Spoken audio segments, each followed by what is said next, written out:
নেক আমলের মাস রমজান। তো আমরা নেক আমল কি নেক আমল আমরা করতে পারি যদি আপনি বলেন সংক্ষেপে। আলহামদুলিল্লাহ, আসসালাতু আসসালামু আলা রাসূলিল্লাহ। আল্লাহ পাক রব্বুল আলামিনের শানে সেই দরবারে অসংখ্য শুকর সুজুদ। এই মহান রব্বুল আলামিন এই মহান নিয়ামতময় বরকতময় মাসে আমাদেরকে ইসলামী আলোচনা করার জন্য শোনার জন্য একত্রিত করেছেন। আলহামদুলিল্লাহ। আলহামদুলিল্লাহ। অন্যান্য মাসে আল্লাহ পাক রব্বুল আলামিন আমাদেরকে সারা বছরে ১২টি মাসে বিভক্ত করে দিয়েছেন। এই ১২টি মাসের ভিতরে মাহে রমজান সবচেয়ে মর্যাদাবান সম্মানিত মাস।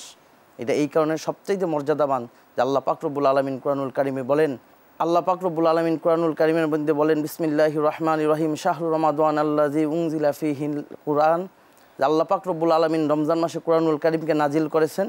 অর্থাৎ আল্লাহ পাক রব্বুল আলামিন আল্লাহর জমিনে যতগুলো কিতাব নাজিল করেছেন তার চেয়ে সবচেয়ে সম্মানিত কিতাব হলো, গ্রন্থ হলো পবিত্র কুরআনুল কারিম। এই কুরআনুল কারিম এই রমজান মাসে আল্লাহ পাক রব্বুল আলামিন নাজিল করেছেন। মানে আমরা আপনার আলোচনা থেকে বলতে পারি যে রমজান মাস এত সম্মানিত, এত বরকতময়। কেন বরকতময়? এজন্য যে আল্লাহ রমজান মাসে কোরআন নাজিল করেছেন। জি, সুন্দর আপনি বলেছেন।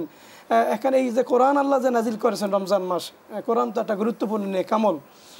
আমরা আর কি নেক আমল করতে পারি যদি আপনি বলেন। আমরা রমজান মাসে আল্লাহ পাক রব্বুল আলামিনের কাছে বেশি বেশি ইস্তেগফার করব, আল্লাহর কাছে জান্নাত চাইবো, জাহান্নাম থেকে পানাহ চাইবো, আল্লাহ পাক রব্বুল আলামিনের কাছে বেশি বেশি নফল ইবাদত করব, দান সদকা করব। কারণ অন্য মাসে আপনি যেই ইবাদত যদি কোনো নফল ইবাদত করেন, ওই নফল ইবাদতে একটা নফল ইবাদত একটা। রমজান মাসে যদি কেউ নফল ইবাদত করে, একটা নফল ইবাদত অন্য একটা ফরজ ইবাদতের সমান।